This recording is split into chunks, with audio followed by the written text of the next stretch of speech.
pour tout ce qu'il a fait là-bas. Pona maso ya sali kuna.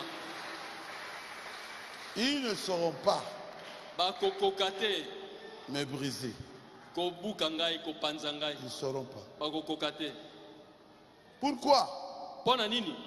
Levez-vous, nous allons lire. Botelema tokotanga liloba. Parce que le don que Dieu m'a donné a trouvé sa place. Po ete likabo onza bapesi ngai ezwi esika na yango.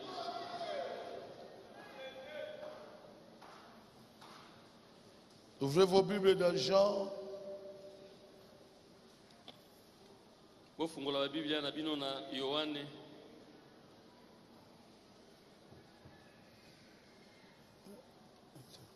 Ok. Merci. Attendez. Jean 12, 12. Yohane zomi na mibale.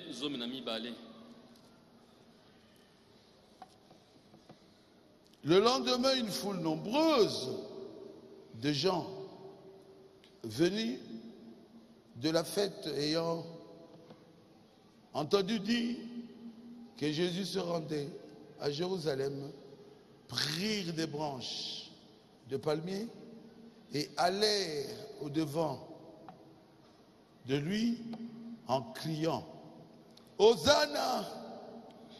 Hosanna! Béni soit celui qui vient au nom du Seigneur, le roi d'Israël. Namokolo na sima ebele monene na bato bayei na elambo bayoki ete Yesu alingaki koya na Yerusaleme pe bakamataki mbango na mbila pe babimi kozwana na ye bangangi ete Osana ye oyo azali koya na kombo na nkolo apambwama ye mokonzi na Israele. Prions. Tobondela. Dieu notre Père céleste, Nzambe tata na biso na likolo, le don que tu m'as donné likabo oyo pesi ngai a trouvé sa place.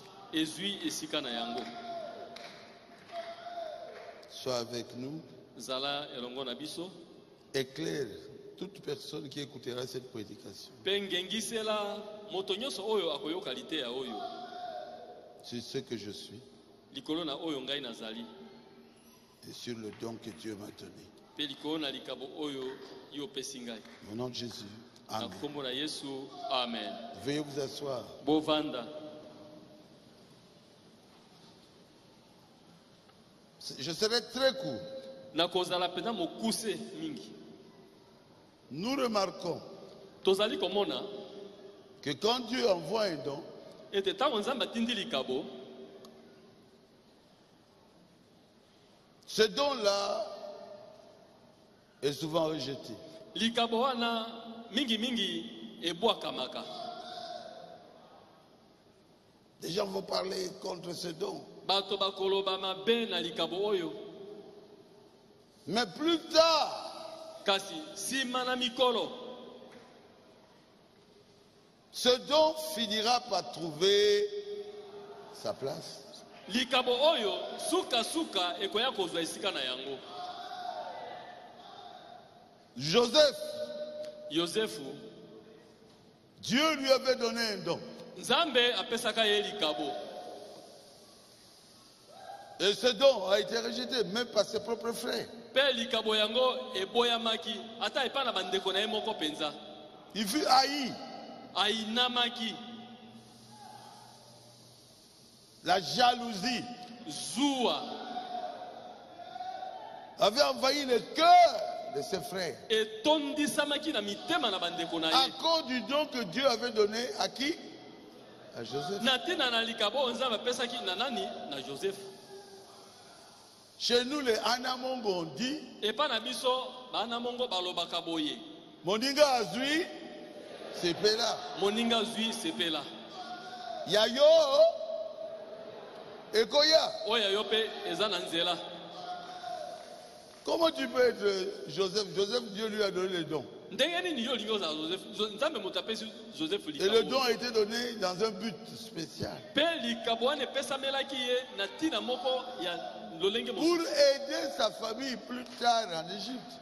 po ete esunga libota na ye na mikolo mizali koya nsima kuna na Ezipito. Mais ces gens-là, Mpe bato wana ses frères, bandeko wana l'ont vendu. bateki ye Ils ont haï Joseph bayini Joseph à cause du don que Dieu lui avait donné. mpo na ntina na likabo oyo nzambe apesaki na Je Joseph. suis votre frère. Ngai nazali ndeko na Je bino vous recommande de ne pas me haïr, nasengi na bino boyina ngai mais te de me soutenir. bosunga nde ngai Parce que le don a trouvé sa place. mpo ete likabo ezwi esika na yango. À moins d'être aveugle. lobaka ko ozala mokufeli miso. Amen. Amen.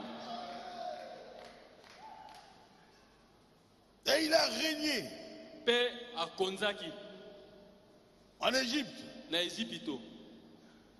Personne ne pouvait plus dire il est notre frère, il a un mauvais don, et ça ne vient pas de Dieu. Non, c'est terminé.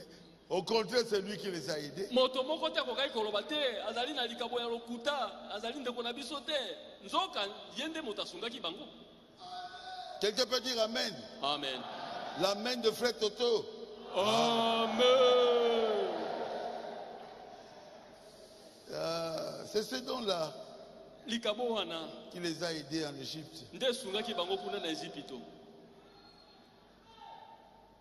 Jésus-Christ, Yesu Kristo le plus grand don que Dieu a pu donner à l'homme, à likabo l'humanité. likabo eleki monene nzambe apesaki na mokili Mais ce don a kasi été likabo rejeté. baboyaki yango. C'est vrai? Eza solo Oui. iyo Mais un jour, kasi mokolo moko l'entrée triomphale, akotaki mpenza lokola mokonzi hein? Si un âne, le petit d'une ânesse. likolo na mbalata punda mwana na punda. Pourquoi? Mpo na nini? Parce que c'était le temps pour que le don prenne sa place. Po ete ekomaki ngonga oyo likabo esengelaki ezwa esika na yango. C'est la vérité? Ezali solo. Oh, il n'est pas humble. Il n'est Oh, pas humble. aza Il komikitisa dit te, si, aza écoutez, komikitisa te. pharisien, Abi bino bafarisai vous voulez voir?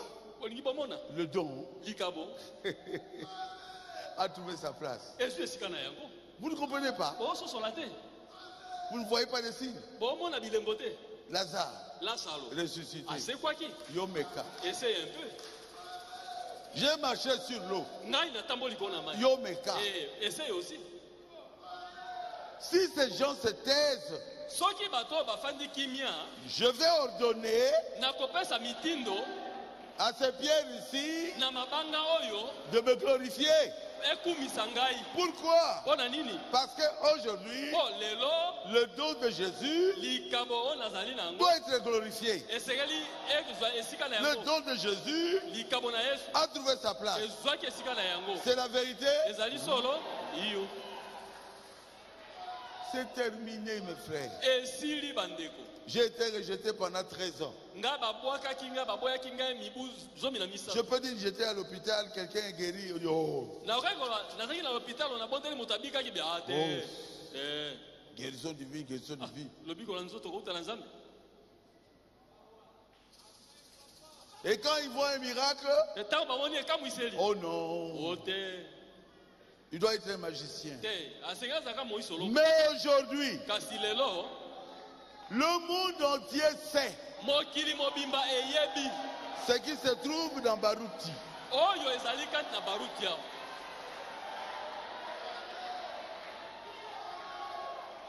Si vous voulez aujourd'hui me détruire, soki lelo olingi obebisa ngai les pierres mabanga vont m'acclamer. bakobetela ngai maboko.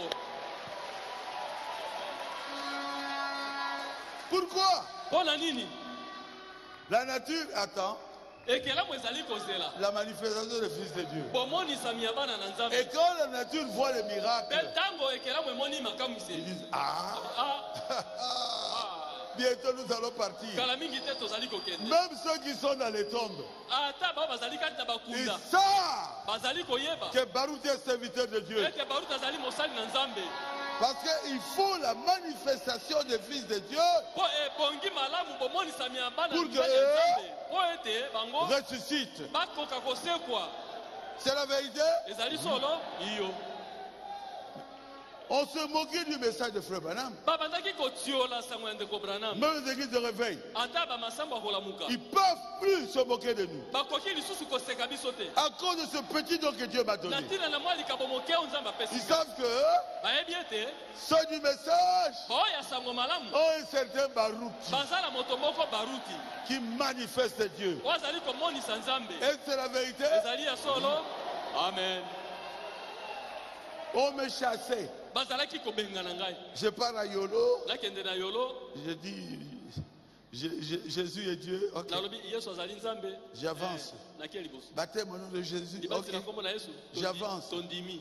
Je dis, papa, Bima. Papa so Branamis. moto na Branham. Branamis.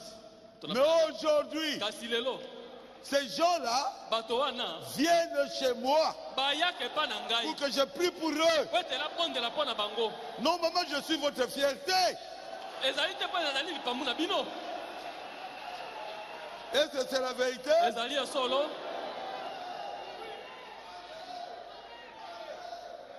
Qui a vu le miracle d'aujourd'hui? nani yango amoni ekamwiseli ya lelo. Un enfant qui était mort. mwana moko ya moke akufaki. Est-ce que l'enfant est là? Le jeune homme, viens. mwana yango azali elenge ya mobali yaka. On l'a transporté. bamemaki ye.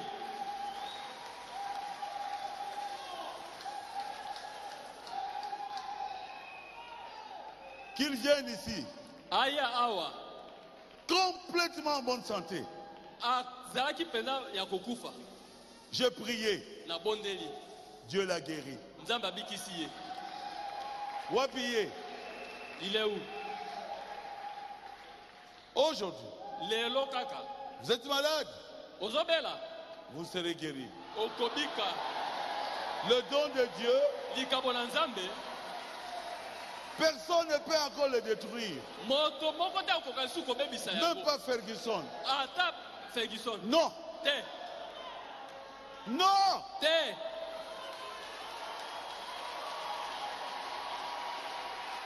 Ah, il est là. ye wana Regarde, tala ye wana regarde. ye wana Il était mort. akufaki.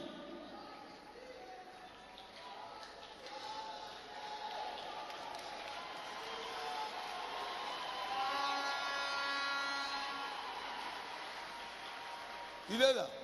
ye wana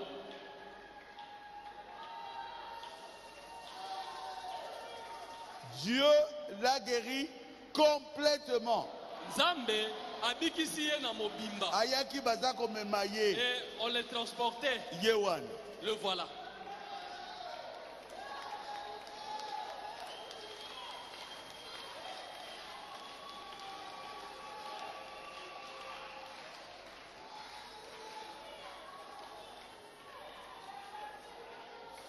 Jouer avec une personne que Dieu confirme comme ça. Pe osakana na moto nzambe azali kotatola moto Frère Branham dit, ndeko Branham alobi si je vois un homme qui peut prier soki namoni moto akoki kobondela et une personne ressuscite, pe moto asekwi j'aurai du respect pour lui. moto wana nakozala limemia mpo na ye.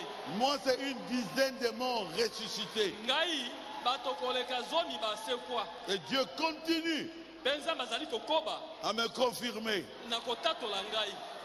Ce qu'il dit cela, oyo bazali koloba wana ça me dit rien du tout. ezali kolobela nga te eloko te. Je suis ce que je suis nazali oyo ngai par la nazali grâce du Seigneur. na ngolu na nzambe.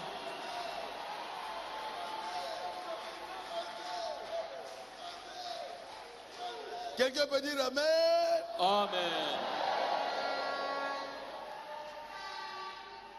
Mes frères, bandeko na ngai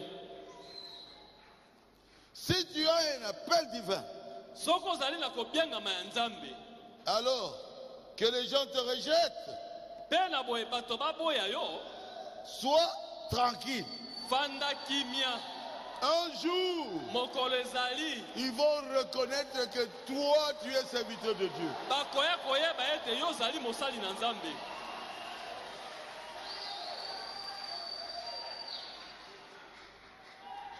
Quelqu'un peut dire Amen. Amen. Quelqu'un peut dire gloire à Dieu. Gloire à Dieu. William Branham était rejeté. William Branham baboyaki ye Jésus était rejeté, Yesu baboyaki ye mais aujourd'hui, kasi lelo si on vous dit que William Branham va prêcher ici, soki balobi no te William Branham akoteya awa même si je commence à prêcher, ata soki na bandi koteya je descendrai. nakokita. William Branham, William Branham aza attends, wapi? oui il est Pourquoi? mpona nini Son don est accepté. likabo na ye endimami Mais ce don était rejeté par les kasi États-Unis, likabo par les Américains. Ils l'ont rejeté. baboyaki yango C'est la vérité. ezali solo. Tranquillise-toi, tu es appelé par Dieu, reste calme. Fanda nye obiangami na nzambe fanda kimia Be quiet. Zala tranquille. fanda kimia. Dieu ne peut pas te donner un don pour rien. nzambe akoki kopesa likabo ka pamba boye te. Il a un peuple qui croiront à ce don-là. azali na libota moko oyo bakondimela likabo wana. Vous croyez bino bondimi au pasteur Barouti? na mokengeli baruti. Voilà. Tala Voilà. tala Celui qui veut détruire ye oyo alingi abebisa mon ministère mosala na ngai ya koteya n'est pas Dieu. N'est pas de Dieu. azali ya nzambe te. C'est ça que Lumumba nous avait dit. yango nde lumumba alobaki na biso C'est pas vous qui allez me tuer. bino te nde moto bokoboma ngai. C'est celui qui n'aime pas le Congo qui va me tuer. ezali nde oyo alingi kongo te ye nde moto akoboma C'est la ngai. vérité. ezali solo. C'est le diable. ezali satana. Vous, je suis la fierté du message. bino ngai nazali mpo na bino lipambu ya sango Au oyo. Congo, en tout cas, je suis la fierté du message. awa na congo solo nazali mpenza lipambu ya Au sango malamu. Brésil, na brésil ils nous suivent chaque jour. balandaka biso mokolo na mokolo. Ils voulaient que je reste là-bas. basepelaki ete natikala kuna. Ils voulaient. balingaki Que je ete reste natikala là-bas. kuna. Je leur ai dit, je suis un palmier planté en Afrique. nalobi na bango nazali mbila oyo ekonama na afrika. Amen. amen Amen. amen Amen. amen. Je fais même la fierté du Congo. nazali kosala ata lipambu ya kongo. Je sais qui je suis. nayebi nani ngai nazali.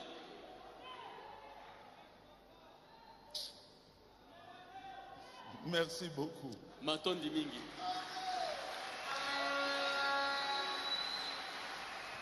Si vous êtes quelque chose, soki ozali eloko moko parlez de votre ministère. loba likolo na mosala ya koteya.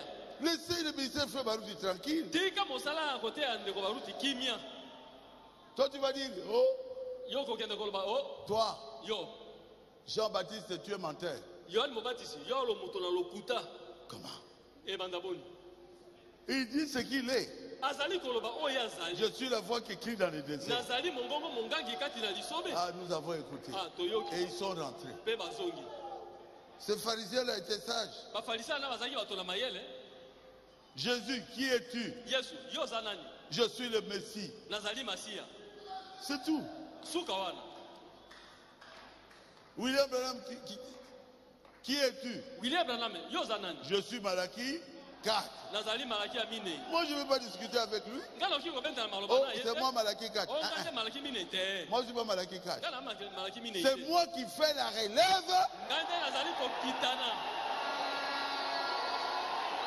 du prophète William Branham. ya mosakoli william branham. Il est amen. parti. Il est parti. ye akei akufa. Mais quelqu'un doit amener, kasi moto moko esengeli amema avant l'enlèvement, liboso na konetolama l'église à la foi eklese na kondima pour être enlevée. mpo na konetolama Il faut la foi. esengeli kondima. Croyez que vous serez enlevés. ndima ete bino bokonetolama. Vous amen. avez la foi. bokozala kondima kozala kondima. William Branham william branham a dit, je suis Apocalypse 10. alobi nazali emoniseli zomi. Il n'a pas caché. abombaki yango te. Je suis Malachie 4. nazali malaki ya minei. Il n'a pas caché. abombaki yango te.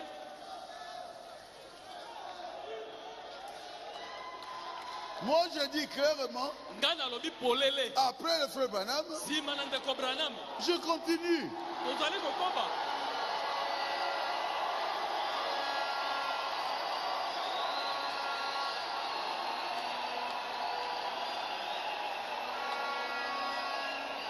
Je n'ai pas un message.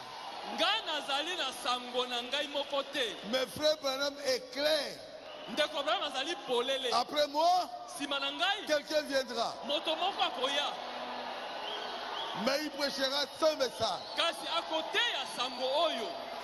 Je peux vous donner 7 citations. Nakoki kopesa bino bite na sango sambo. 7 citations de frère Branham. Bite na sango mitano ya ndeko Branham. Vous voulez dire que ce soit vous? Olingi oloba te ezala yo. Mais frère Branham faisait des miracles. Ndeko Branham azali kosala makambo iseli. Josué, Yoshua, aujourd'hui, lelo je vais te lever devant les gens. nakotombola yo liboso na bato. Il ne va pas te lever dans la chambre à coucher. Akotombola yo na eteni na ndako ya kolala Devant te. les gens. Liboso na bato. Moïse Mose a ouvert la mer rouge. afongolaki mai na mbu motane. Toi, Yo tu vas ouvrir le Jourdain. okofungola Yaladene. C'est devant les gens. Ezalaki liboso na bato. Est-ce que Josué Toloba nano Yoshua était le fils de Moïse? azalaki mwana na Mose. Le fils de Moïse s'appelait comment? Mwana na Mose ezalaki Abraham. Hein? Gershom. Gershom, Ezalaki Gershom. le fils de Moïse. Mwana na Mose. Gershom. Gershom. Vous avez vu que Dieu avait utilisé Gershom? Bobino mona ide nzamba salaki Gershom. Oh, il faut être la Mundele. Oh, il fallait qu'il soit un blanc. Complexe d'infériorité. Ozali komimona moke. Tala misala. Faites les œuvres. Tala misala. Faites les œuvres.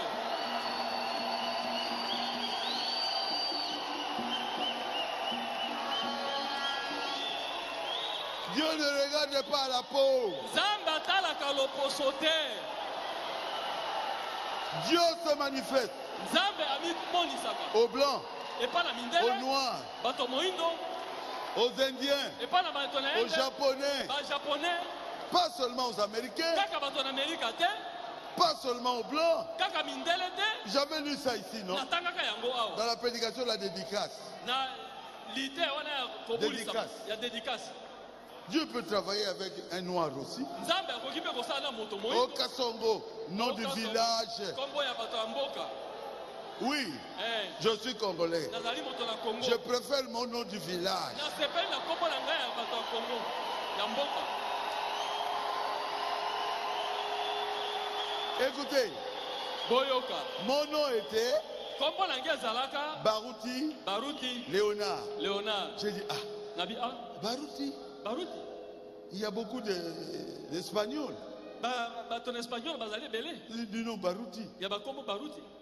J'ai même des costumes là. Baruti. Naza ta na J'ai costume dit, ah, ya ça suffit. pas. Baruti. Nabi te. Babo, tu appelles ça un combo à Kasongo, t'es ngai moko. Les parents ne m'ont pas donné le nom de Kasongo. C'est moi-même qui me suis donné son nom. Léonard, Léonard. allez un peu à Dallas et à Montréal. Qui a déjà été à Montréal? Non, on va ça comment à Montréal. Il y a le quartier Léonard. Quartier Babeka Ah, Léonard. balo wakuna. Nalobi comme na Kasongo. Et je l'ai Moi-même, dit, j'ai mon nom, vu c'est ça. Kasongo. Ngabo comme tu as mis Je pesa. suis congolais. Nazali moto na Congo. J'ai mis moi-même le nom de Kasongo. Nakamati kombo na ngai ya Kasongo. Nom du village, yes sir. Kombo ya mboka iyo mbuta mutu. C'est mon pays, j'aime le Congo. Ezali ekolo na ngai nalingaka Congo. Hein, j'aime le président Fachi. Nalingaka mokonzi ya mboka Fachi. Je vous aime tous. Nalingi bino banso. Je n'ai pas honte du Congo. Naza na soni ya Congo te. Comment on a changé? Et mon nom a changé. On m'appelait à l'école La kelasi bazala kobenga ngai Léonard Barouti. Mais ça, c'est comme un blanc. Léonard Baruti. Lokwa mundele penza. Oui. Eh, Quand vous allez en Espagne, tant aucun Espagne, Barouti. Baruti. Vous allez en Europe, Aucun Apoto, c'est Léonard. Léonard. Mon nom aujourd'hui, Lelo kombo na ngai c'est Bin Jadi. ezali Bini Njadi. Au Combo ya village, yes. O kombo ya Combo mboka. ya village. Ezali bongo kombo ya mboka. Benen Jadi. Benen Combo Jadi. ya village. C'est le nom du village. Moi-même, j'ai écouté J'ai suivi la prédication. Imbécile. Ça, c'est chrétien. Il a un nom de village. Comment il peut faire la relève? Oh, il veut que je puisse avoir la relève.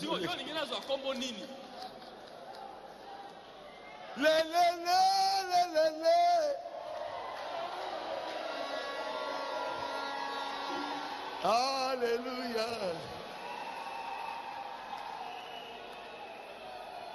Alléluia. Levez-vous, saluez la personne qui est à côté de vous.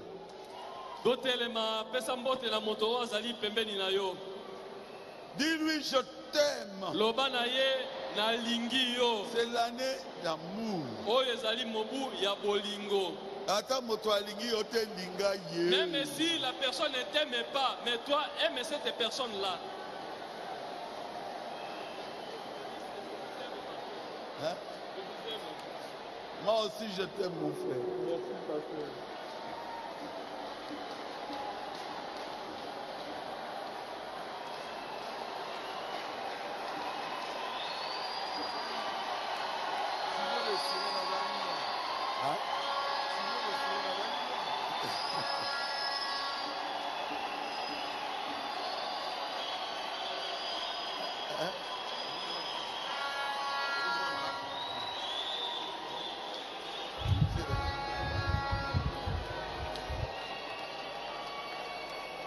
Ceux qui sont malades, touchez la partie malade de votre corps. Le pasteur Carlos vient de me dire que Simon de Cyrène était noir. Carlos Baruti ayeko ebisangai ete Simon de Cyrène azalaka moto moindo.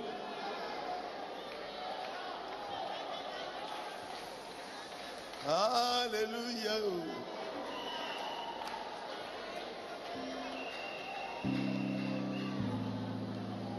Alléluia. Alléluia. Alléluia. Alléluia.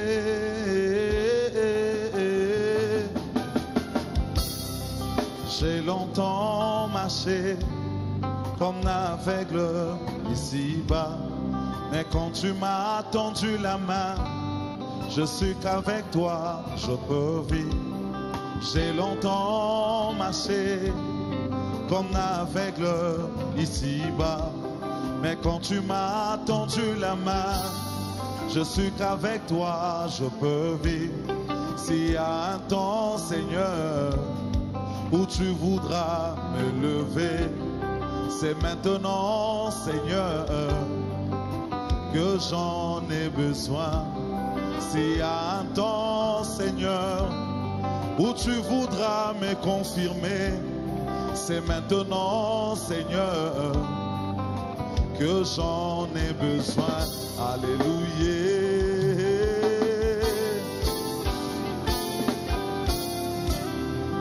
Oui, à cause de ce message, beaucoup nous traitent d'exaltés. Oui, à cause de la parole, d'autres nous insultent même dans l'internet. Mais nous savons une chose, l'un de ces 4 matins, nous irons là au ciel, rencontrant notre époux. S'il y a un temps, Seigneur, où tu dois marquer la différence, c'est maintenant, Seigneur, que nous en avons besoin. Alléluia.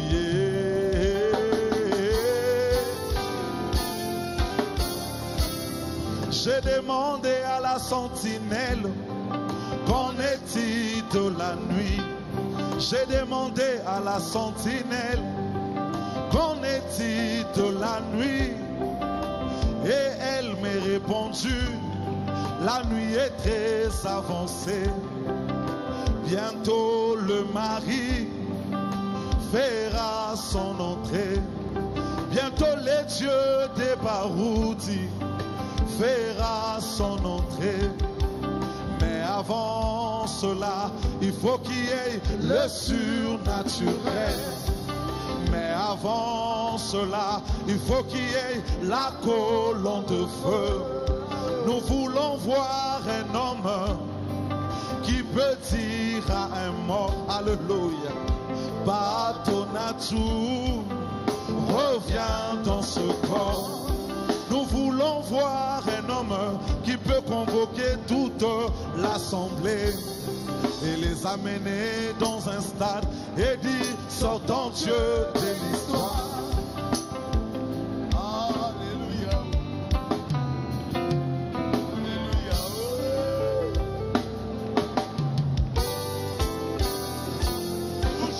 Touchez la partie malade. Simba eteni ya nzoto ezali kobela. Dieu va confirmer encore mon ministère aujourd'hui. Lelo nzambe akotatola lisusu mosala na ngai ya koteya.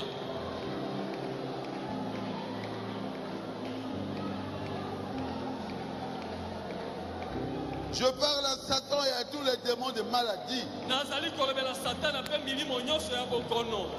Vous n'avez plus de place Bozali lisusu na esika te. dans les filles de Dieu ici, Na kati na bana na nzambe awa. dans les fils de Dieu ici, Na bana na nzambe awa. dans tous ceux qui croient dans mon ministère et qui sont à l'étranger. Na baebaso bazali kondima mosala ngai koteya ezala kuna na mikili na poto.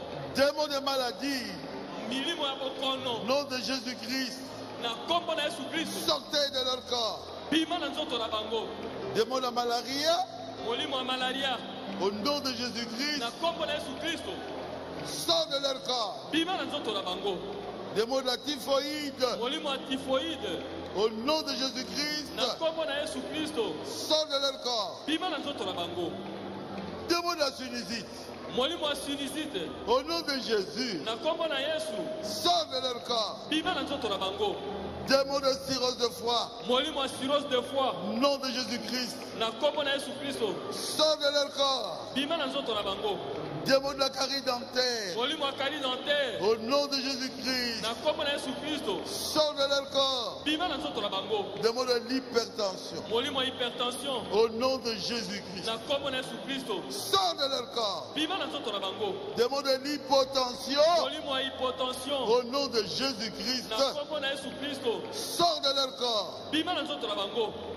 Démons de maladie cardiaque, Molimo ya pasi ya motema. au nom de Jésus-Christ, Na kombo na Yesu Kristo. sort de leur corps. Bima na nzoto na bango. Démons de la folie, Molimo ya liboma. au nom de Jésus-Christ, Na kombo na Yesu Kristo. sort de leur corps. Bima na nzoto na bango.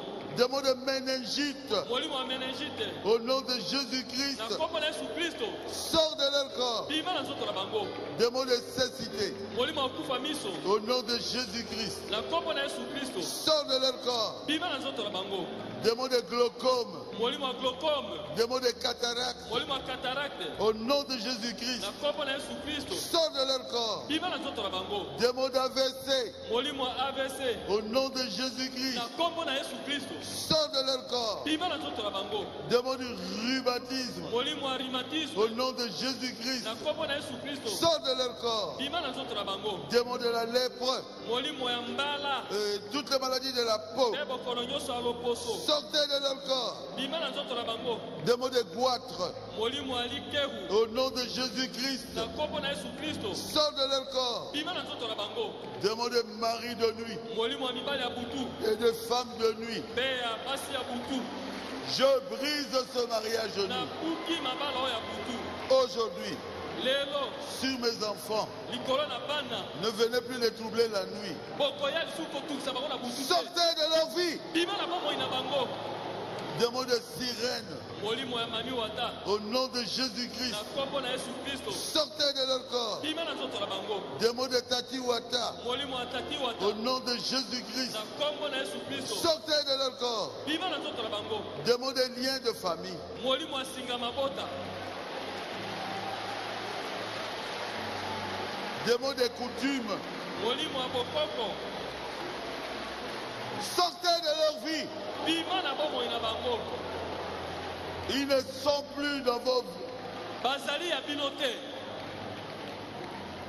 dans votre tribu. Bazali ya bikolo na bino te. Ils appartiennent maintenant à Jésus-Christ. bakomi sikoyo bato na Yesu Ils Kristo sont chrétiens. lokola bakristo.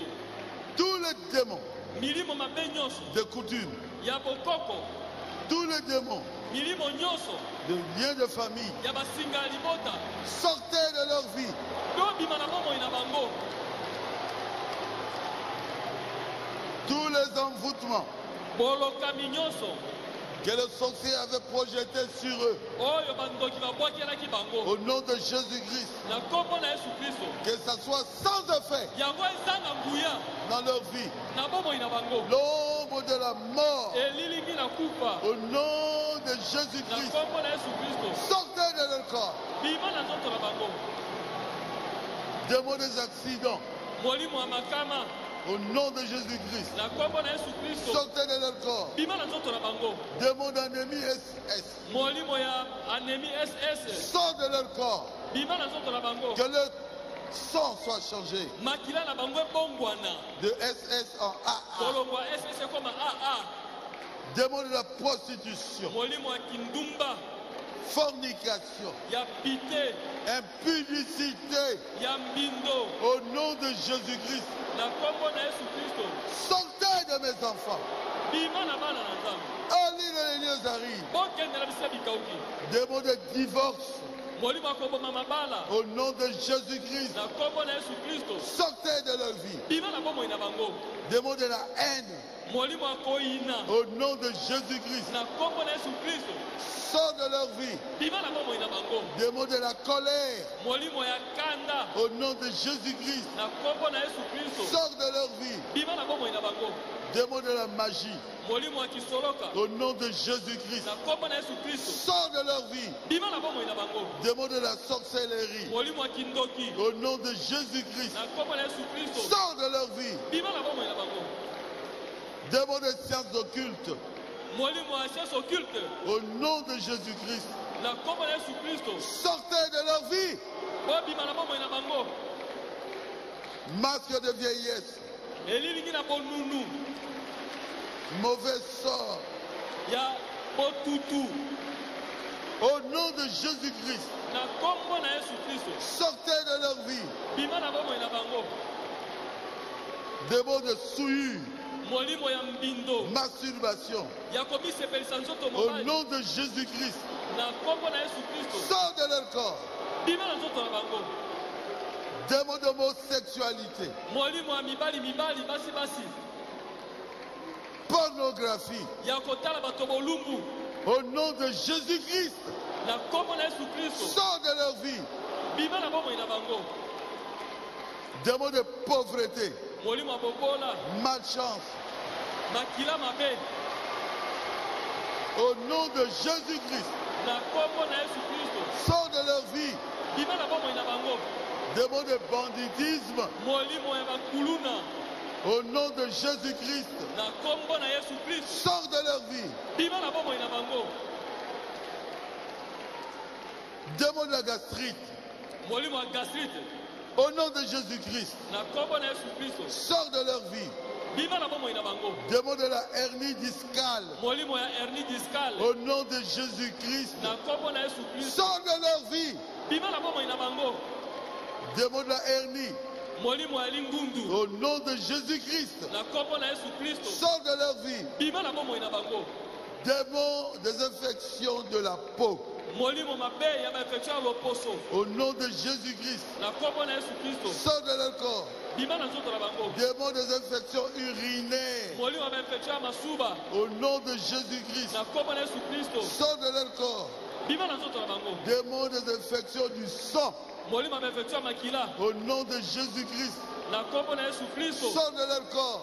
bima na nzoto na bango. Démons des infections des os, Molimo ya bainfection ya mikuwa, cancer des os, kanser ya au mikuwa nom de Jésus-Christ, na kombo na Yesu Kristo, sort de leur corps. bima na nzoto na bango. Démons des règles douloureuses, Molimo ya baregle douloureuse au nom de Jésus-Christ, na kombo na Yesu Kristo, sort de leur corps. bima na nzoto na bango. Démons de myome, Molimo ya miome kyste ovarien, Kristo ya ouvert. Au nom de Jésus-Christ, Na kombo na Yesu Kristo. sortez de leur corps. Bima na nzoto na bango. Démon d'appendicite. Molimo ya appendicite. Au nom de Jésus-Christ, Na kombo na Yesu Kristo. sortez de leur corps. Bima na nzoto na bango.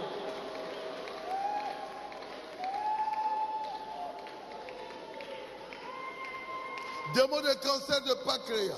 Molimo ya cancer ya pancréas. Au nom de Jésus-Christ, Na kombo na Yesu Kristo. sort de leur corps. Bima na nzoto na bango. Démon de cancer de foie. Molimo ya cancer ya mabale. Au nom de Jésus, Na kombo na Yesu. sort de leur corps. Bima na nzoto na bango. Démon de cancer des seins. Molimo ya cancer ya mabele. Au nom de Jésus-Christ, Na kombo na Yesu Kristo. sort de leur corps. Bima na nzoto na bango. Démon de cancer de prostate. Molimo ya cancer ya prostate. Au nom de Jésus-Christ, Na kombo na Yesu Kristo. sort de leur corps. Bima na nzoto na bango. Démon de toutes les maladies pulmonaires. Molimo ya bokono nyonso ya mipululu. Tuberculose, Tuberculose, pneumonie, pneumonie, asthme. asthme. Au nom de Jésus-Christ, Na kombo na Yesu Kristo. sortez de leur corps. Bo bima na nzoto na bango. Démon de la toux. Molimo ya kosu. Au nom de Jésus-Christ, Na kombo na Yesu Kristo. sort de leur corps. Bima na nzoto na bango. Démon des avortements. Molimo ya kosopa bazemi. Au nom de Jésus-Christ, Na kombo na Yesu Kristo. sort de leur corps. Bima na nzoto na bango. Démon de stérilité. Molimo ya ekomba. Au nom de Jésus-Christ, Na kombo na Yesu Kristo. sort de leur corps. Bima na nzoto na bango. Que mes filles puissent avoir des enfants. Bana na nga basi bakoka kobota. Démon de frigidité. Molimo ya kozanga lolenge ya bomwasi. Au nom de Jésus-Christ, Na kombo na Yesu Kristo. sort de leur corps. Bima na nzoto na bango. Démon de diabète. Molimo ya sukali. Au nom de Jésus-Christ, Na kombo na Yesu Kristo. sort de leur corps. Bima na nzoto na bango. Démon de la diarrhée. Molimo ya pulupulu. Au nom de Jésus-Christ, Na kombo na Yesu Kristo. sort de leur corps. Bima na nzoto na bango. Démon de mauvaise haleine. Molimo ya solo mabe na monoko. Au nom de Jésus-Christ, Na kombo na Yesu Kristo. sort de leur corps. Bima na nzoto na bango. Démon sourd-muet. Molimo ya kozanga koloba pe koyoka. Au nom de Jésus-Christ, Na kombo na Yesu Kristo. sort de leur corps. Bima na nzoto na bango. Démon d'épilepsie. Molimo ya ndeke. Au nom de Jésus-Christ, Na kombo na Yesu Kristo. sort de leur corps. Bima na nzoto na bango. Démon de vers intestinaux. Molimo ya mitso ya bavere intestinaux. Au nom de Jésus-Christ, Na kombo na Yesu Kristo. sort de leur corps. Bima na nzoto na bango. Démon des hémorroïdes. Molimo ya mosomba. Au nom de Jésus-Christ, Na kombo na Yesu Kristo. sort de leur corps. Bima na nzoto na bango. Démon de maux de tête. Molimo ya pasi ya moto. Au nom de Jésus-Christ, Na kombo na Yesu Kristo. sort de leur corps. Bima na nzoto na bango. Démon de colopathie. Molimo ya kolopati. Au nom de Jésus-Christ, Na kombo na Yesu Kristo. sort de leur corps. Bima na nzoto na bango. Démon de blocage, Molimo ya blocage. malchance, Ya makila mabe. rien ne marche. Au nom de Jésus-Christ, Na kombo na Yesu Kristo. sort de leur vie. Bima na bomoi na bango. Démon de divinité traditionnelle. Molimo ya bonzambe ya bokoko. Au nom de Jésus-Christ, Na kombo na Yesu Kristo. sort de leur corps. Bima na nzoto na bango. Alléluia. Amen. Démon de sirène, Molimo ya mami wata. sort de leur vie. Bima na bomoi na bango.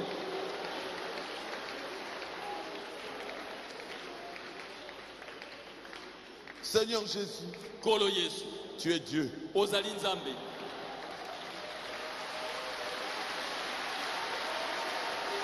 Je veux que tu me confirmes encore aujourd'hui, Nalingi ete otatola ngai lisusu lelo. afin qu'ils sachent que je dis la vérité. Po ete bayeba ete nalobi solo.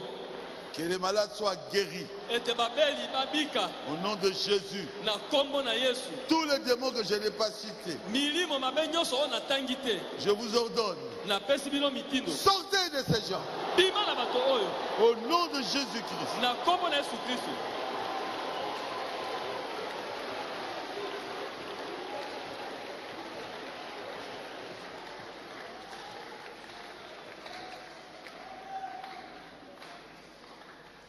Croyez, Ndima tout est possible à celui qui croit. nyonso ekoki kosalamela ye oyo andimi. Dites à haute voix. Loba na mongongo makasi. Je suis guéri. Je suis guéri. Je suis guéri. Je suis guéri. Je suis guéri. Je suis guéri. Ça suffit. Sukawana. J'attends les témoignages. Nazali kozela matatoli. Si vous avez senti que quelque chose s'est passé, Soki oyoki ete likambo moko esalemi. une chaleur, Moto. où vous avez senti que une fraîcheur est entrée en vous, To oyoki malili moko ekoti kati na yo. cela signifie que le Saint-Esprit a fait quelque chose. Elingi koloba ete molimo mosantu asaleli yo likambo. Montez ici Mata awa. et donnez le témoignage. Pe pesa litatoli. Vous êtes guéri. Yo obiki. Je le crois de tout mon cœur, vous êtes Nandimi guéri. na motema na ngai mobimba ete obiki. J'attends le témoignage. Nazali kozela matatoli.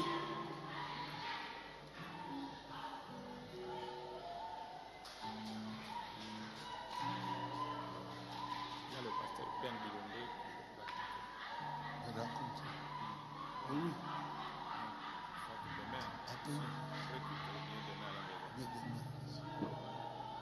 Qui est guéri? Venez ici, venez. Nani yango abiki yaka awa.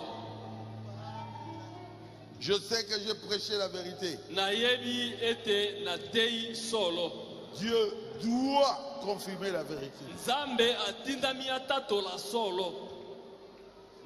Touchez la partie qui vous faisait mal. Simba esika ezalaki kosala yo pasi.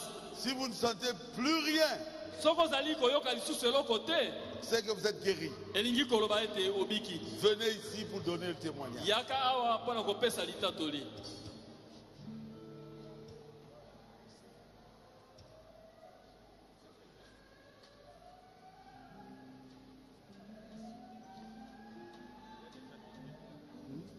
Maladie d'estomac, papa. Et j'ai beaucoup souffert de cette maladie de l'estomac. 6 mois.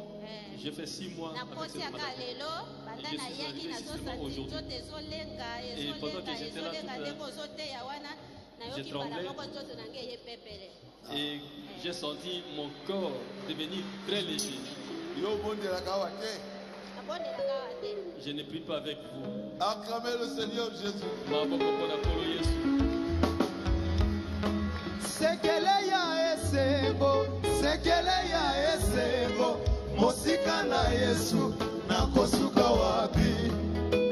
Sekele ya esebo, sekele ya kobonga na vi, mosika na Yesu nakosuka wapi? Samba pambola bi. Que Dieu vous bénisse. Na tongo na yaki. Kombo na yo. Kombo na nga Christian Chibango. Je m'appelle Christian Chibango. Na tombo yaki. Na tongo na ye na yaki lokolo kolemba. Et j'étais venu le matin, Aso ma jambe était kibo faible kangama. et mon cou s'est contracté. Moto. Aso koka bouger te. Et La la pasteur partie, il y alobi avait to des- simba place. Quand le pasteur a déclaré toucher la partie malade de votre corps, je suis éclaté. Et j'ai senti une fraîcheur entrer dans mon cœur jusqu'à la jambe. Et Sikoboe, je suis guéri, Dieu m'a Acclamez guéri. le Seigneur Jésus. Maboko mpona kolo Yesu sekele ya esebo, sekele ya esebo, mosika na Yesu nakosuka wapi? Sekele ya esebo, sekele ya kobonga na vi, mosika na Yesu nakosuka wapi? Mama Binini. Pasteur, Zambe aseni yo. ya minene. Dieu a opéré de grands miracles. Nzambe ya bika aza très très fort. Et Dieu de Beka, c'est un Dieu très fort. Bao bandimaka te Ceux qui ekitali ne croient pas, mais c'est leur biso problème. toza na bika. Mais nous avons Toza Beka. nsima na ye. Nous sommes derrière lui. Na souffrir na arthrose 9 ans. Et j'ai souffert de la Arthrose cause. 9 ans baminganga basonyaka nga ekelinga ba problème ntina kumi na dyspnée to troublé. Lobi ntango nazalaki na ndako nayoki kaka ke Quand j'étais là, esili. Vous savez même le discipliné à pas passer. Hypertension type 22. Hypertension 19-15. et l'hypertension était à 18. Nalobi mama ya oposom akendeki ti La na mère porte ya Opossum prophète. était arrivée jusqu'à la porte du prophète. Ngai nazomona bika mpo na nga prophète. Et moi, j'ai Na considéré lobi Beka pour moi c'est comme nakokende prophète. lelo. J'ai dit, Soki aujourd'hui, nakokende kokufa na porte s'il ya faut beka mourir na devant la porte de Beka, moto je mourrai. akotisaki nga lobi Carlos. Et la personne qui m'avait fait Yo, entrer là, hier, c'était Carlos. nakoki kotele donc baarticulation Oh, nyonso là, lokola je n'avais pas badevise banda makolo Toutes les articulations. et puis nazoyoka neti moto akotisanga liboko na kati azoderange bapareil nyonso mutu nalali kaka Carlos aye komonanga nani alali mama bile bokotisa ye baye kokotisanga le fait kaka nakoti na kati ya lupango na yo Et quand j'étais dans la parcelle, je me sentais bien. paster aye kuya Et j'attendais le pasteur Béni. ntango tovandi tosulula na ye Quand on était là, kaka on kovanda causait. nazoyoka onction Seulement rester à côté de lui, je sentais l'onction nazoyoka bien moko et tosoloki na ye je na sentais bien. esike nyonso alobaki ebele te Il n'a pas beaucoup alobi parlé. tozozwa kaka babiloko na bango wana nazotia na enveloppe Il dit, je pense seulement c'est l'histoire, je mets dans l'enveloppe et je le après fais il sur m'a l'expéditeur. imposé kaka maloba moki Et après, il a ngai oyo posé dans la nakeli main. yango wana namoni kaka nayokisa diable soni Et me voici, c'est la raison pour laquelle je suis venu. pour- akotaki bazalaki komema ye komema. On l'a transporté. C'est vrai? nakoki kotambola te paster na ndenge aye kozwa nga boye Je ne parvenais pas à marcher, le pasteur m'a pris par la main. basimbi ngai nazokoka te nazomona kuka eloko Ye aza ndeko nanga motetele. Naza kokende ndako na bino te. mikolo nyonso paster olingaka poisson fumé na Naza épinard koye epa na bino te. makasi na Allez, pomme de toke, terre. tambola. Yesu sekele ya esebo, sekele ya esebo, mosika na Yesu nakosuka wapi? Yesu sekele ya esebo, sekele ya kobonga na vi, mosika na Yesu nakosuka wapi? Boya boya boya Bayaki na ye alali libanda. On l'avait amené, Alobi lokola la mer au poisson. elle a dit comme la mère au poisson. Kovanda na kiti impossible. Et elle ne pouvait pas rester assise sur une D'abord, chaise. kala la koti ye, Et quand elle l'a fait entrer, na sali prière il y a 1 minute. j'ai fait la prière d'1 minute seulement. Ndima so yo koye kondima. Croyez si vous le pouvez. Atamboli loka akima mba. Elle a marché comme une personne qui courait.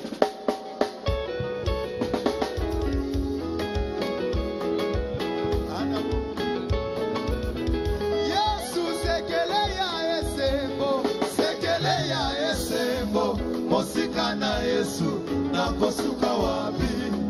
Yesu sekele ya esebo, sekele ya kobonga na vi, mosika na Yesu nakosuka wapi?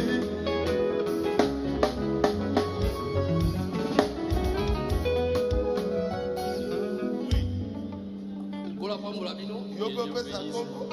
ate awa bayibi ngai etati ya église bayibi ngai Baby yo. bayibi ngai depuis okenda makolo ya mardi na bandi fièvre esalaka ngai mingi na butu na moyo etiki ngai nake mosala na butu nalala te na moyo bakisi na meli sorte nyonso ezosimba te arrive moko ya jeudi tokomi butu paster mike abenga yo bakosi na ngai ebebi awa nalali na maladi nazokoma na mosala te moye te alobi simba telefone tobondela abondeli na ndimi makambo nyonso alobi nalobi esili lobi na ntongo nazokenda mosala nalamuki bien tokoma 9h kao oyo ekomi likambo monene paster mpe mosika bo yesu azali awa nabengi bana tobondela eloko te tokoma na butu tension ekiti ti 0 bato basi balalaki deja nga moko na longwe na salon mpo nazolala mpe te banda 20h ti 1h na longwe na salon mpo nakenda kufa na mbeto mpo awa soki nakwei bato baza ebele awa nakenda na ndako kuna na mbeto nalala mpo tension eleki nakomi ata na mbeto te na beti mire pa nakwei nalali wana ti kote nakomi nayebi te nazomona nakomi mwana moke nakomi okenda nzela moko molai eloko efrene ngai mwa mai moko moke eza wana nasepeli na mwa mai yango natali ti o mai kitoko me mboka okata mokuse yo. après na biboy na gumba pantalon na zonga tango na gumi pantalon na baluka boye naza na mabele na tutaki mai e sopiana linga nyonso tu nazo ebate naza na mbeto na mabele eloko te ba na tongo ba meminga hôpital tension 4 wana ba pesinga ba makaya bona ba biloko na bango na le esali lokwe matamoke tisiko na yelo sam na vandi wana bangbungu wana ya nini ezo petanga yawa moyete me nazo kangaka motema na bi asia ye aza deja wa tozela moke akobonde na pemiti tozozela obandi pe prière obandi pe kaka na malaria bi très bien otango silisi kaka boye eloko kanga kinga wa bon elongwe ya mayele na yo esili siko na bi Yesu. Alléluia. Amen. Boya, boya, boya, boya, kotala,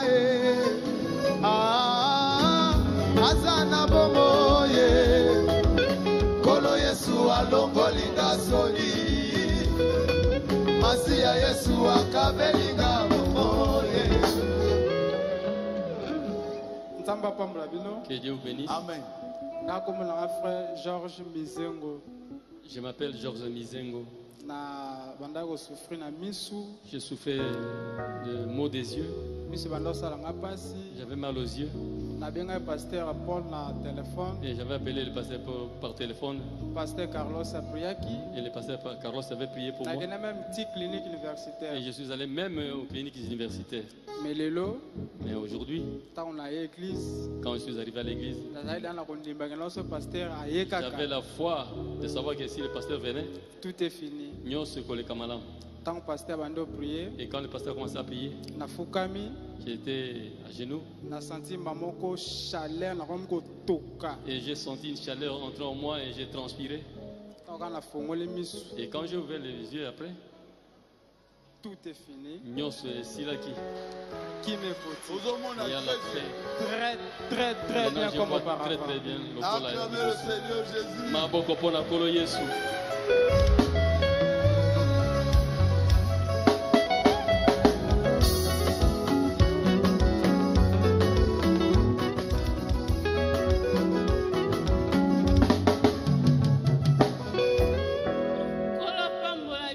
Que le Seigneur vous bénisse.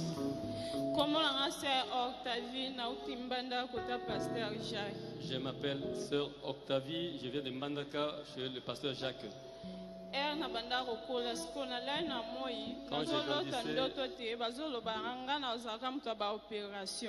Et j'ai rêvé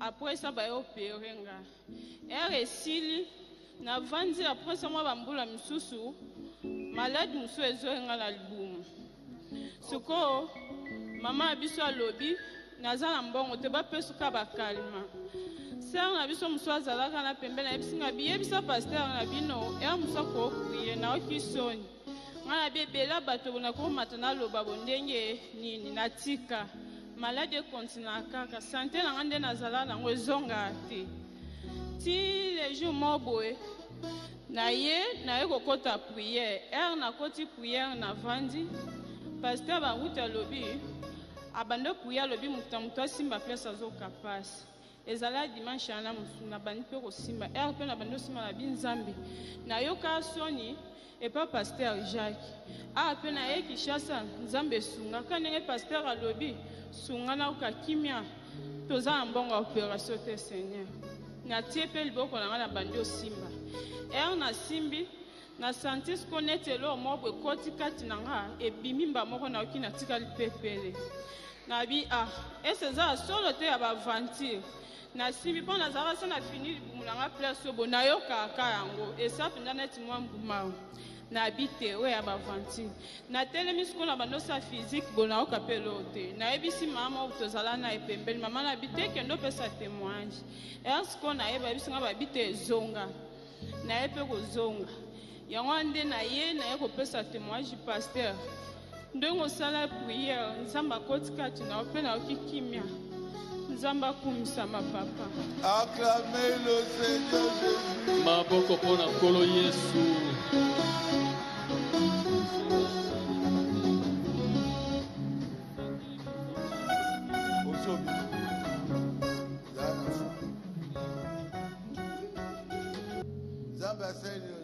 Pasteur, maladie ebandanga depuis le 23 mars 2019. Nazalaka na malaria moko soki esali ngai parce ekabolanga boye soki ekaboli bomona partout oyo ezobendana soki otali ngai omwa pendeke bamouvement esala vraimen awa ntina misu to bana na kingo koto nyonso eyaka na estomac vendredi donc chaque jour esala maladie oyo esalaka ya kobenda esalaka chaque jour vendredi navai na ntongo nayoki estomac bando osalanga moto nayoka pasi ondeke bacubi nga mbeli nalali te depuis vendredi babinganga zwa mai olala nango mela butubutu nalali na mai lobi samedi nakoki te donc estomac pasi ayi na bandima moko yoka bon malari bandi kobendanga maboko makolo donc awa nyonso kingo donc ekaboli nga vraimen boye partout donc ekufi donc so esali nga bongo donc na perdre bamoko donc makambo sumu na oyeba vraiment te lelo na ye donc nazalaki vraiment nga te fièvre nakokwata otelema teke nayemba boye nakokoka te navandi kuna jeune sere moko mpe nasengi papier mouchoir azalaki na mai asopeninga mai na papier mouchoir na pakoli na elongi donc nazoka chaleur na kati donc takoprie molimo ya malaria paster donc naokima moko chaleur wana ebimi donc natoki nayebi so otalinga mwa pendeke naotoka donc natoki mbala moko donc nabiki malaria akei mais yaba maladie nyonso donc soki ebandosalanga bongo omona awa mpo baoperanga pensile omona douleur donc naokwata otomba lokolo te so nasimbi pasi depuis lobi esalanga ka bongo soki na touche nake bahôpital bayebisinga oza na kise te misu bayabi oza na hernie nakipa nanga mpe te kale okondeli donc douleur nyonso esi donc naoki mpe napepele nabikei nzambe aza lokumu. Acclamez le Seigneur Jésus.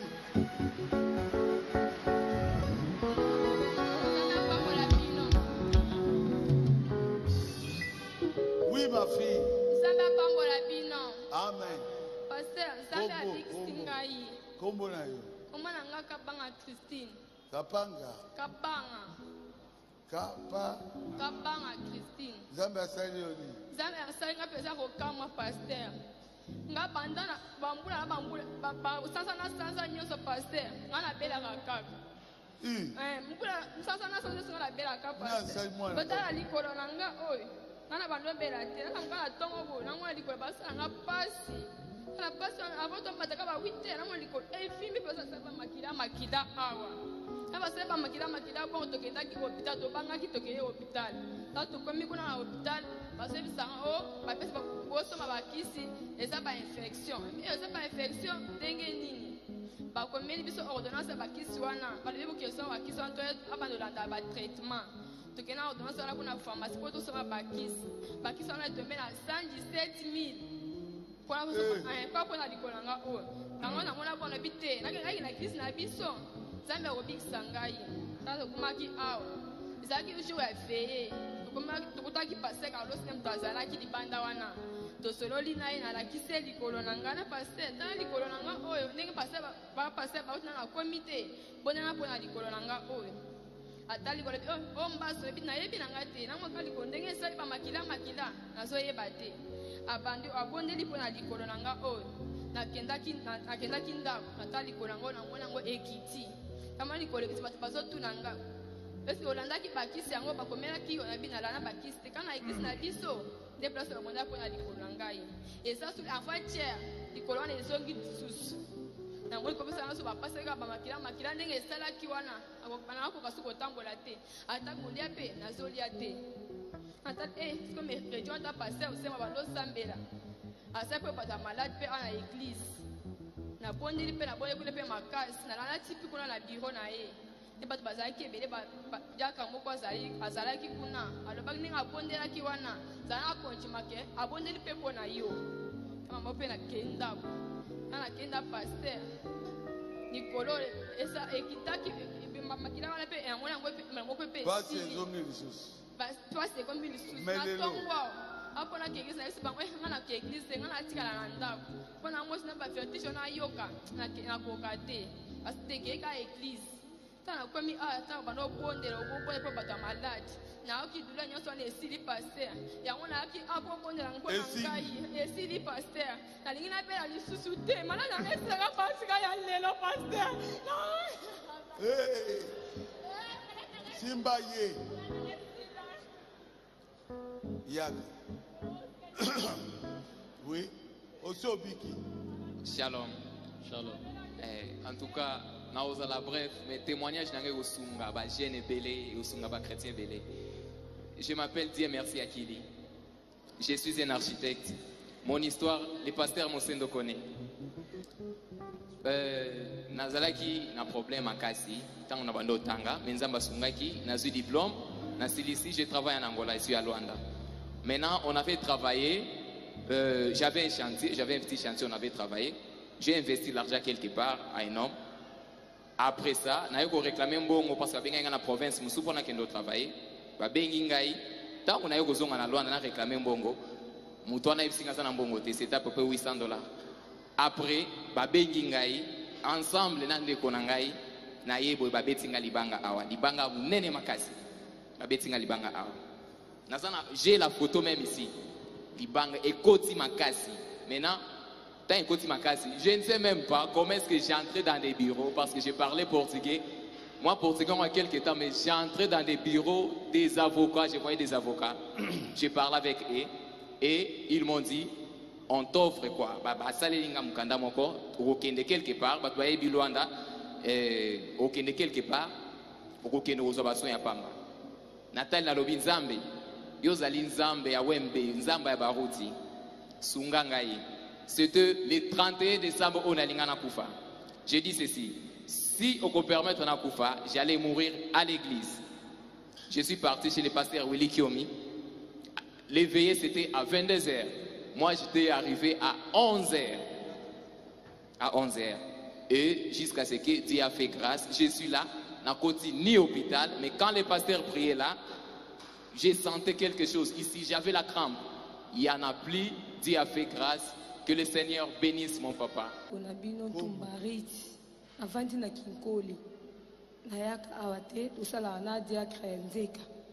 J'espère que dimanche passé à Bengsanga, papa. Auraka bato balobaka o soki pa baruti okobika soza na foi na bela infection wana ça fait maintenant 2 ans 2 ans infection wana ezalaka ba ventre soki en hôpital oto na ta fiche au 15 ba kisi ebele papa e pa deka ibisinga na msala esinga faut ya dimanche au papa azoya lelo kutu na tona la muki no kaka faiblesse maman replenga bifo kindi okende okuna habite nzambe na okende ka pona na mbongo na possibilité te so abina kende te infection e continue na ye na vandi wana ti papa akoti bayambi amati ti akomo bonde la lobi akomi na mulimo infection nga benzabi balobi infection nga naza nango na oyoka pota na komaki na oyoka ka ba 23 kilo na ko kato telema te tango papa obandi ko bondela olobi mutu na mutu atia maboko na sika maladi ezali na tie maboko na sika na ba ventre obandi ko pame olobi molimo infection elunga bamona yoki na chaleur moko liboko ye etiminga awa na liboko nde esiminga na yoki nde chimwa mai mo ebininga na caleçon tango mai ekiti na caleçon na bandi ko bondela na moni na biki douleur wana esili na telemi na bini yango na ye kokumisa ye nzamba baruti epamboli ngai ebikisi ngai kopesamba pamba. Acclamez le Seigneur Jésus.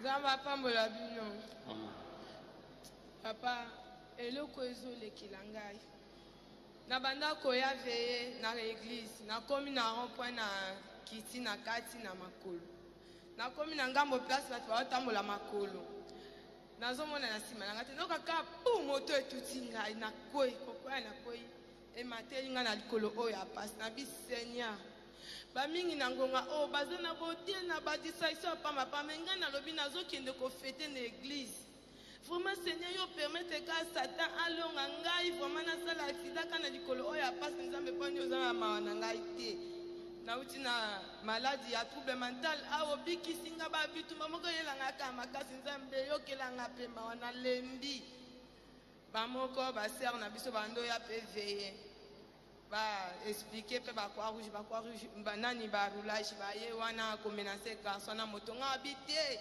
botika ye eza erreur na ye te oyo eza bitumba ezolanda ngai me nzambe oyo azobatela ngai botika ya kende me bosunga ngai nakoma na eglize bapriye mpo na ngai bapesi ngai mbongo na mati na moto tina eglize ntango nakomi na eglize awa douleur moko osakana te nakoka to onyata ndenge na nyata te nakie na biro badiacre bayebisi nga te navanda ekoleka nango papa nakoki kovanda te bakroix-rouge bamemi nga ti na biro na bango sanvapa bakie na ngai papa mbala bandi kotraite ngai ntango nazongi na ndako babi nakende kine ntango nakie kine babi mokwa oyo edeplace nabi seigneur natambola na beki nzambe esunga ngai na force aka na pasi lobi na bapoka fo jansi na benge na telefone nabi naza na nani transport kende eglize te babi paster aye na force ka mpona nakenta paster ateya na nsima apuyaka mpona bamaladi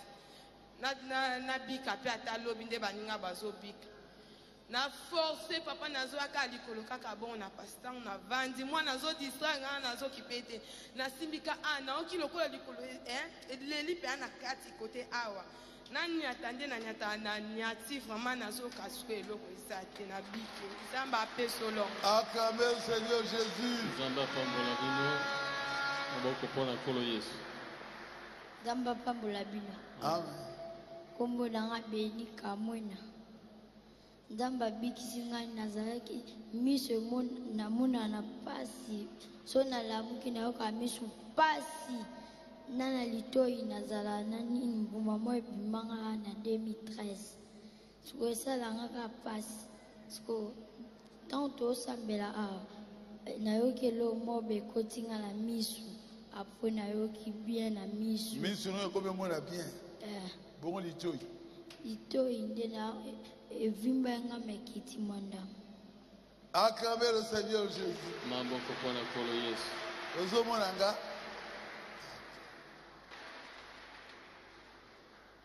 ezalaki possession azali na milimo mabe plus nzambe apambola bino amen lobi na butu tolalaki te mpo na mwana oyo lobi tolalaki te na butu bango bande kolia nguba na bango mwana akozwi nguba akoti na zolo ntango akotisi nguba na zolo amana ya force mpo abimisa nguba na makasi nguba ezokota aforce ezokota bato bayo te bozwa vix bopakola ye nguba ekobima toye na vix topakoli nzoko nguba ezokotina kati ya zolo kuna ya mwana tobandi koforce wana tolali te mwana bandi komibwaka mwana toleli butu mobimbwana mwana komibwaka na komibwaka sikoyo na ntongo efale kende tokende na hôpital oyo bokende na hôpital bafongola nanu awa batala ye nanu soki nguba yango ekomi wapi babi nono lokola beka yaki ifo tokende nanu kuna soki asambeli apres tokei hôpital me ntango nafandi kuna mwana donki ezali soki tosambela na kontrole zolo tosambela na kontrole zolo apres ntango bandi kolobi no bosima parti ezali kosala bino mpasi nasimbi ye na zolo ntango osilisi amen natala boye nguba elimwe emoni lisusu ye yango na ekotemoigne keno ya solo nzambe abeka azali nzambe na bomoi nguba wana elimwe emoni lisusu ye acclamez le Seigneur Jésus. maboko mpo na nkolo yesu Bon, bomoni que nalobaki vérité. Vous avez vu que j'avais dit la vérité. Dieu a confirmé vérité à moi. Et Dieu a confirmé cette vérité. Ok. Ceci nous conduit à la fin de notre culte.